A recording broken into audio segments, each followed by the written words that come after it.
Automation is a very broad term, and it does encompass all sorts of technologies and solutions, from pieces of conveyor through to complex robot systems.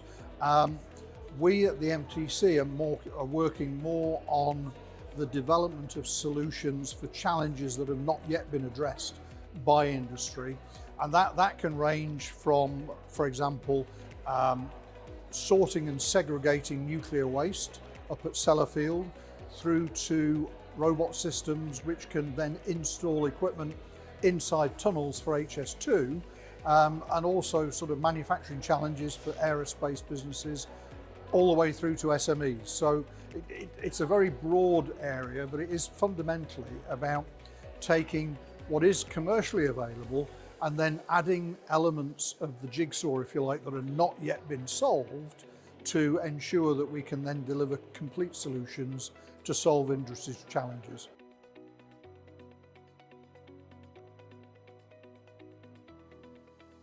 Two points really in terms of how we operate. Firstly, it is about taking technology that we are developing maybe in one sector and then applying it to other sectors, so lessons we've learned. So we can, and we're very proud of the fact that we can copy across some of those learnings. And I think the other element that's very key to this is we do sit very much between the universities and the industry, and therefore we can take clever ideas and technologies that are being thought about in the universities and turn those into solutions that meet industry's needs. And a side issue to that is we also understand what industry needs, and we can feed that into the universities so that they're working on the challenges that will be appropriate for industry requirements in the future. And yes, very importantly, we are completely brand agnostic, and we're very proud of the fact that we have strong relationships with a lot of people in the supply chain for automation, so that we can get them involved at the point that it's appropriate. Because ultimately we do need somebody that's going to deliver those solutions into industry. That's not our role. We will build proof of concepts, we'll demonstrate that the solution will work, but to deliver a production piece of equipment, we will then pass that into the supply chain for them to do that.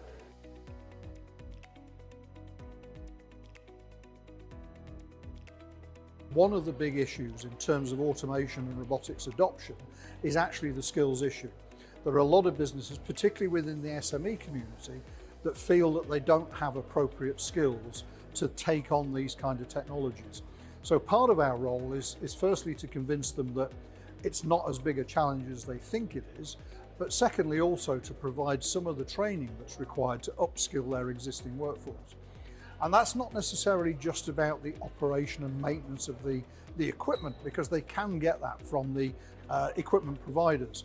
Some of it is about helping them learn how to procure the right solutions, how to identify the right application to automate, how to write a user requirement specification, how to pick the right supplier, how to develop the business case so they can justify the right amount of money. And that's something that we do spend a lot of time doing in terms of putting people into businesses to take them through that journey.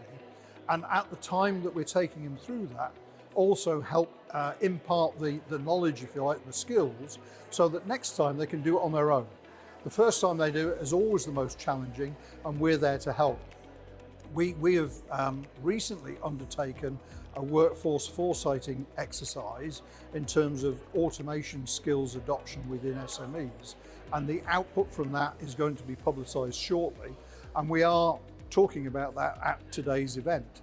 But for me, the key element of that is we've identified some of those key issues in terms of SME skills. What do they need to know to successfully adopt automation?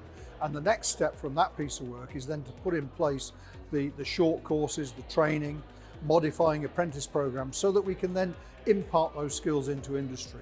So it is very much, skills is very much a key part of the automation adoption story.